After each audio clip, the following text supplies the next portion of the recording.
Never mind the crises that we're dealing with all across the country, the crisis at the border that's gone unaddressed for years now, not to mention all of the other aspects of our country that need attention. You mentioned just the situation in Virginia, where Democrats are protecting the governor who dressed in blackface and promotes infanticide. No, all of that doesn't matter. What is a threat to our democracy is a T-shirt on a model in a Bloomingdale store. That is what we're dealing with for modern journalism. Again, they own the moniker of fake news because of behavior like this. Try to be a little bit serious, and then maybe people will take you seriously. Yeah, exactly. So I think that we're going to have some viewers tonight that are like, why are you talking about this story? This is such a stupid story. We already know the media, the mainstream media is the worst. That's perhaps why they're watching this show. And I will tell you why I'm bringing this up, why this story is important. It's what I like to call getting to the heart of the matter. That's what we do with a lot of stories. We tell the facts of it, and then we say, well, here's why it's important, and here's what it demonstrates.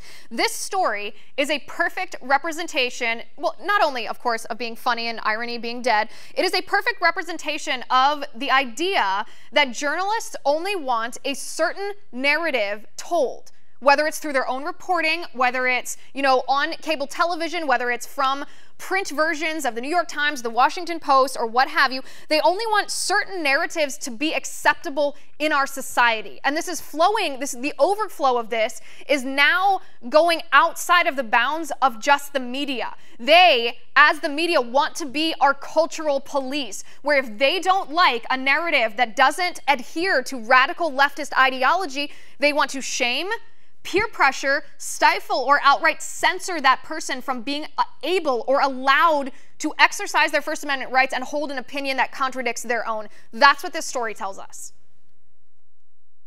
Now, I think that's fundamentally correct. And I think it should not be overstated that, again, these are the journalists that go around crying about the First Amendment. They say President Trump, is a threat to democracy, a threat to the First Amendment. Well, as far as I can tell, President Trump has never demanded that anyone be censored or banned or called journalists, that they're undermining democracy. That is simply coming from journalists themselves. And so again, this disconnect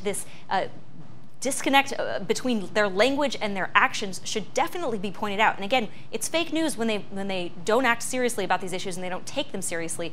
This is why the American people, instead of even paying attention, they're just turning them off. Want to see more videos like this? Click on the link below and subscribe to One American News on YouTube, and call your cable provider and kindly demand that One American News is added to your lineup. Call and subscribe today.